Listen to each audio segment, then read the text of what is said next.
அரைத்த மாவையே அரைத்துக் கொண்டிருக்கும் எடப்பாடி பழனிசாமிக்கு பதில் கூறி தனது தரத்தை தாழ்த்திக் கொள்ள விரும்பவில்லை என முதலமைச்சர் மு.க.ஸ்டாலின் தெரிவித்துள்ளார்.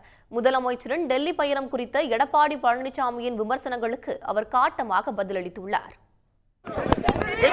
எடப்பாடி பழனிசாமி தொடர்ச்சியா நீங்க டெல்லி பயணத்தை விமர்சிச்சே இருக்காரு. நேற்றைய தினம் கூட விமர்சிச்சு இருக்காரு. அவர் இந்த ஆட்சியை பற்றி குறை சொல்கிறதுக்கு எதுவும் கிடைக்கல. அதனால் திரும்ப அரைச்சமாகவே அரைக்கிற மாதிரி எழுதி அரைச்சிக்கிட்டு இருக்காரு. நான் அதை திருப்பி பதில் சொல்கிறதுக்கு தயாராக இல்லை. அதுக்கு பதில் சொல்லி என்னுடைய தரத்தை தாழ்த்திக்கிறதுக்கு நான் விரும்பல.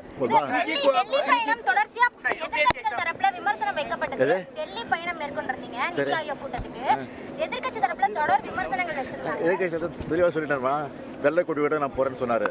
வெள்ளைக்கொடி போல காவி கொடியை நான் எடுத்துட்டு போல அப்படின்னு தெளிவாக சொல்லிட்டேன். அதுக்கு என்ன பதில்? இந்த ஆட்சி முடிய தட்டியும் மக்களை அவங்களே காத்துக்கிடணும். ஏன்னா அந்த அரக்கோணம் விவகாரத்தை சுட்டி காட்டி அவர் எடப்பாடி அவர்கள் இன்னைக்கு விமர்சனம் சொல்றாரு சார். அதெல்லாம் கொள்ளடிச்ச ஆட்சி. ஏற்கனவே சாத்தான்குளம், தூத்துக்குடி இந்த மாதிரி பல்வேறு சம்பவங்கள் இருக்கு. அதெல்லாம் எடுத்து சொல்லிட்டு தான் நேரம் பத்தாது. இதெல்லாம் வீம்புக்குன்னு பண்ணிட்டு இருக்கிறது. அதுக்கு சில மீடியாக்கள் இரையாகி அந்த செய்திகளை திரும்ப போட்டுக்கிட்டு இருக்கிறாங்க. உடனுக்குடன் செய்திகளை தெரிந்து கொள்ள சன் நியூஸ் பெல் ஐகானை கிளிக் பண்ணுங்க.